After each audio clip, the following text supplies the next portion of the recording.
I'm Julie Legg, author of The Missing Piece and diagnosed with ADHD at 52. And I'm Gel Legg, diagnosed at 55. Welcome to ADH Difference. In this episode, we'll be talking about the 2024 Roundup. We'll be looking back at the year, a little bit like Auld Lang Syne when we reflect backwards at some achievements and some big changes, rather than a New Year's resolution where we look forward and try to plan our future. So here we are, looking back at 2024. I will start by a big ADHD news here in New Zealand. And on the 1st of December this year, Pharmac made some huge changes, which are quite significant for ADHDers. And one was the introduction of a new ADHD stimulant medication, which was lisdexamfetamine. So that's a new one, a funded one by Pharmac, and also the scrapping of the 2-yearly renewal of the special authority number. And that process, you'd have to go through and get it reviewed really by a psychiatrist, which was really timely and cost a lot of money for many folk. So that was the big news on the ADHD front, and there's possibly news to come in the new year, but hey, for the moment, we'll take that win. Yes, Auld Lang Syne. Yeah.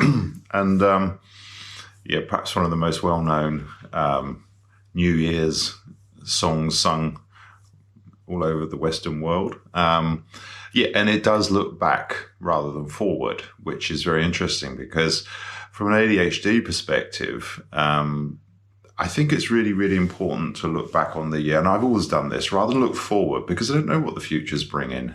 You can have all sorts of goals, aspirations, resolutions, plans, hopes, dreams. And they're all valid, but you cannot guarantee they're going to happen. But you can take a lot of quiet inner strength from looking back on the last year and see what has worked out, what you have achieved, and just take stock of that for a moment. I think that's that crucial moment when the year flips over. That's what I've always done. And I think, those of us with ADHD, sometimes the year's a whirlwind. It's like, woo, new year, and before you know it, it's February, and then it's June, and you go, what's happened to the year? But just, as you said, to just take account of the wins that we've had and really acknowledge them. And I think we're being kind to ourselves. We're giving ourselves a little dopamine boost too, and acknowledging some of the achievements that shouldn't go unnoticed. Yeah. One of the big ones is we obviously lack patience. And so the idea of planning days, weeks, months ahead in order to achieve something or acquire something, that's really daunting with ADHD, really daunting, because we're usually looking for quick fixes, quick dopamine hits. And so we talked before about how we break large projects down into small chunks and take each chunk as a win, as a dopamine hit, and then just build upon that. And so it's so ironic to even use this word patience, but we do find ourselves surprisingly patient with certain things once we lock ourselves into that path. And a really good example, looking back on the last nearly 5 months, is we made the decision, not on New Year's Day at the beginning of 2024, but randomly sometime in August, that we were going to lose weight, and we were going to lose a lot of weight. And we worked out from the beginning, if we followed a sensible government-recommended diet of vegetables, salad, controlled amounts of carbs and protein and so forth, and cutting out all the junk food, all the biscuits, the cakes, bread, which a lot of it is junk, butter, all the things that really don't bring you any goodness, or they bring joy, but not goodness. It looked like it was going to take about 8 months if it worked. And we've tried so many different diets. Go on, what are the diets we've tried? Oh, gosh, we've been vegetarian for a couple of years. I went gluten-free for a while. We had months of not drinking alcohol. And it just seemed like the most impossible thing for us to lose weight. We knew we both needed to, and we can look back at 2024, and at this point in time, we've both lost 20 kilos each.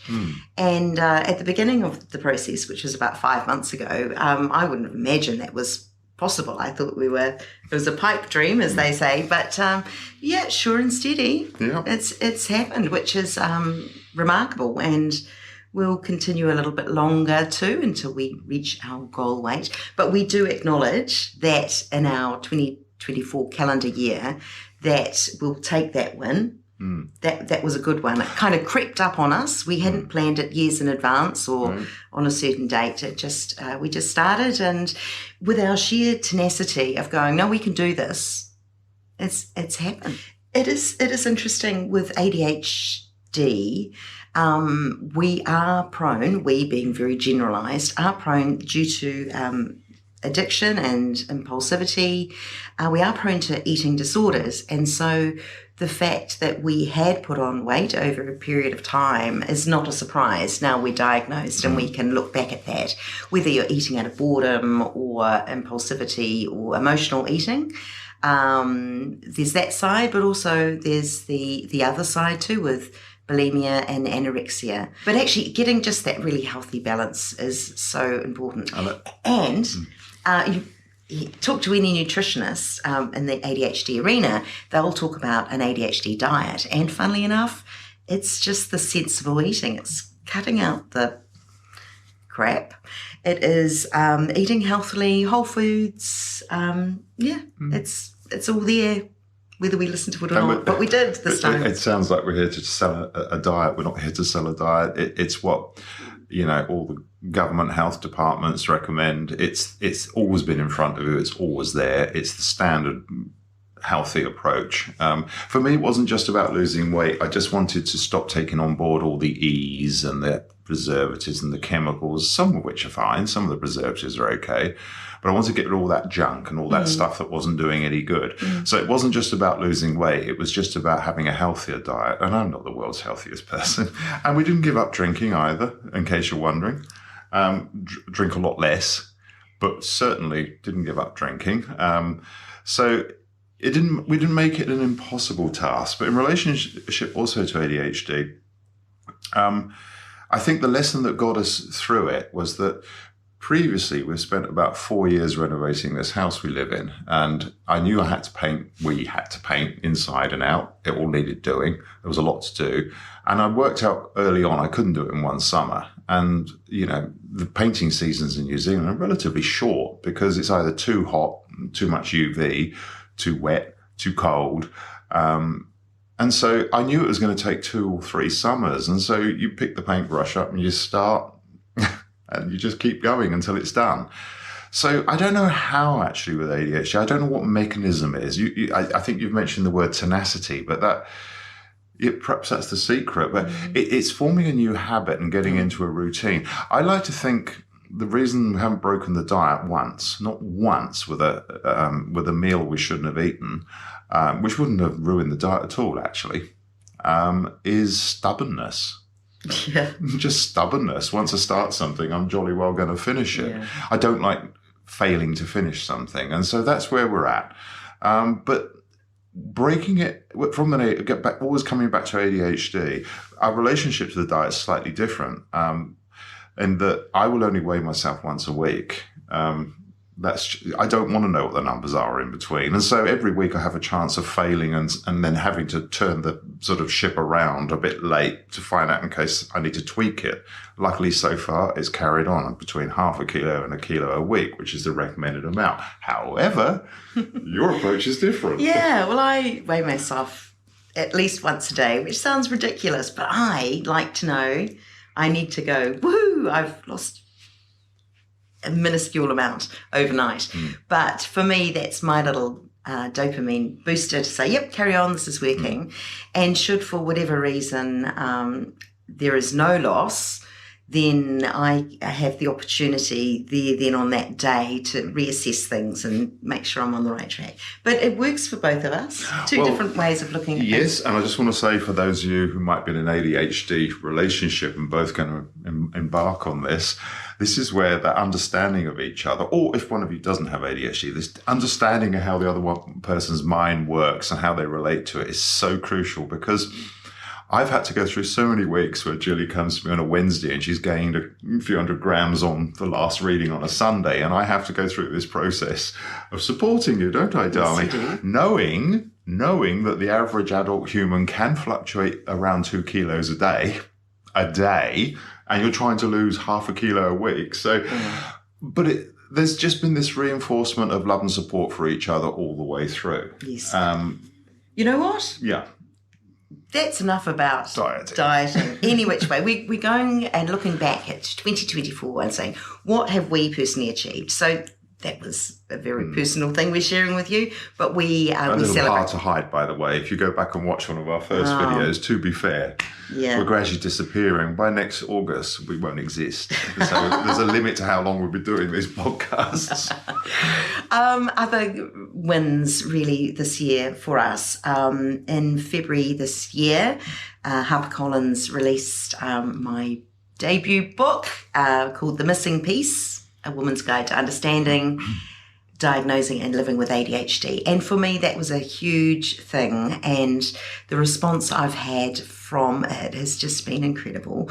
I've had lots of author talks, but beyond interacting one-on-one with some of the attendees there have been the amount of emails that have come through, really just people writing in tears about how they feel that they're not alone now and they beginning their journey. And I adore the correspondence. It's so lovely. And it's from New Zealand, Australia, UK, all over. So I'm just feeling really blessed that I, contributed, I guess, to other people's journeys too, in a way. So that was a huge tick. We should tick off that that list. And on that note, observing how long months and months of hard work and hyper focus Jules put into writing the book. And seeing it finally come out, again, it's like a lot of things we're going to mention in this. It's the ADHD doesn't get the instant hit overnight. The hyperfocus can actually end up with some quite big achievements. It's not always instant. And so if you've got that ability to stick at something, the rewards can be quite awesome once you get there. So we released our third album, which was called We Being Older. That's the name of the band we are. Our third album in May, which is called Unmasked. And it was a collection of songs really written around the theme of ADHD. So that was a good cathartic sort of focus space for us to be in. Moving forward, well, all our songs have an ADHD underlying sort of drive and inspiration. However, that was very focused on the subject of ADHD. Carried on. We gathered up a bunch of songs that never made the first three albums, which all were too good to throw away, but didn't really fit. So we've now working our way toward the end of producing and putting vinyl vocals on those to come out next year. So that's been a good achievement. Absolutely. And of course, we started our ADH Difference podcast. There we are.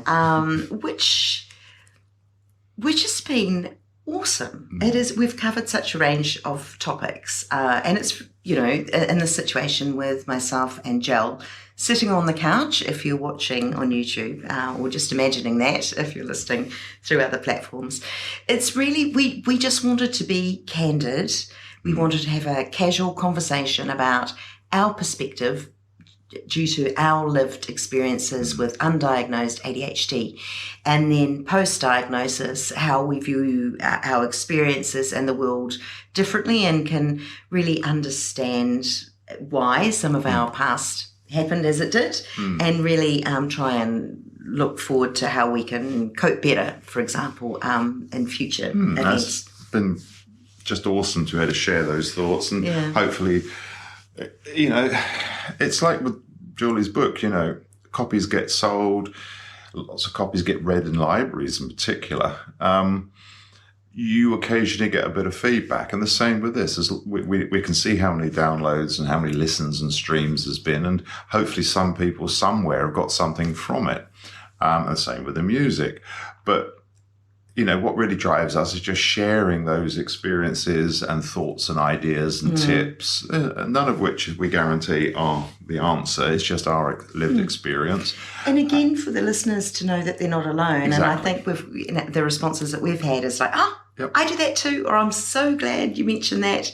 That's a bugbear for me too. And without doubt, there's a catharticism to it, and that we get to have to think about some of these subjects more. What's the word I'm looking for? Not in depth, but more sort of concisely. So we pick a word or a topic that really relates to ADHD, and then we have to think about it concisely. So that's good for us too. So, we get to think about these things, and there's nothing wrong with that, which is no different to writing a book or writing music or any kind of creative endeavor that you're sharing. It's a cathartic process. Then you're using that art or that product to convey ideas, to get other people to think or get something from them, whatever they take. You can't control what they take from it and what you guys take from it. So hopefully something positive. Yes. Also too, I've started interviewing guests, as you may have noticed, and I've got lots more to come in coming months. There'll be quite interesting listening.